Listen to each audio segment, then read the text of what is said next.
গর্ভাবস্থায় যে সকল খাবার খাওয়া যাবে না এই বিষয়টি নিয়ে কথা বলবো আজকে পুষ্টিবিদ নাহিদা আহমেদ। গর্ভকালীন সময় খুবই চ্যালেঞ্জিং একটি সময়। আমাদের অবশ্যই খেয়াল রাখতে হবে সঠিক, সুস্থ, সুন্দর, সুষম খাদ্য ব্যবস্থাপনা যদি আমরা মেনে চলতে না পারি তাহলে কিন্তু দেখা যাবে যে গর্ভকালীন সময়টা স্মুথলি পার করাটা অনেকটাই কঠিন হয়ে যাবে। গর্ভকালীন সময়ে বিভিন্ন ধরনের স্টেজ রয়েছে।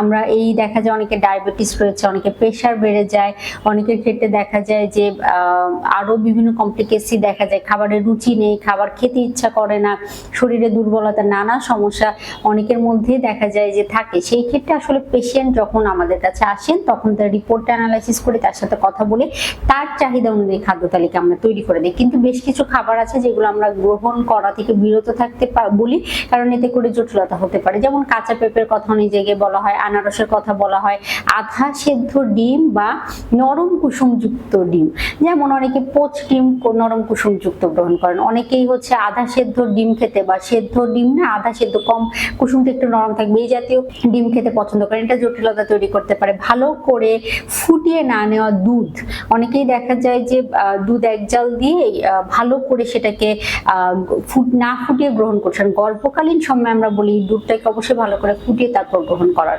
চেষ্টা করবেন।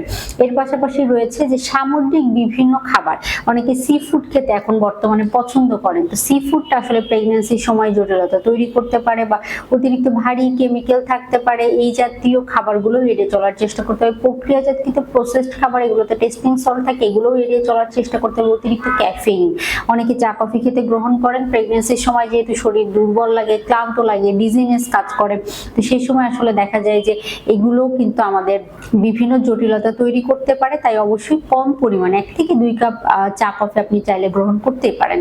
এই বিষয়গুলো খেয়াল রাখতে হবে। পাশাপাশি একটি সুষম খাদ্য তালিকা, কত ওজনে কনসিভ করেছেন, কি কি শারীরিক জটিলতা রয়েছে, বিষয়গুলো নিয়ে কথা বলে একজন পুষ্টিবিদের পরামর্শ নিয়েই অবশ্যই যদি গ্রহণ করার চেষ্টা করেন তাহলে আপনার প্রেগন্যান্সি জার্নিটাও স্মুথ হবে। পাশাপাশি সুস্থ, সুন্দর এবং আমাদের সবারই আসলে টার্গেট থাকে যে প্রেগন্যান্সি শেষ করে যেন একটা আমরা সুস্থ, ওজন সম্পূর্ণ, ভালো ওজন সমৃদ্ধ এবং একটা হেলদি বাচ্চা জন্ম দিতে পারি। তো সেই টার্গেটটা আমরা যদি অ্যাচিভ করতে চাই তাহলে অবশ্যই আমাদের খাদ্য ব্যবস্থাপনার দিকে যথেষ্ট গুরুত্ব দিতে হবে।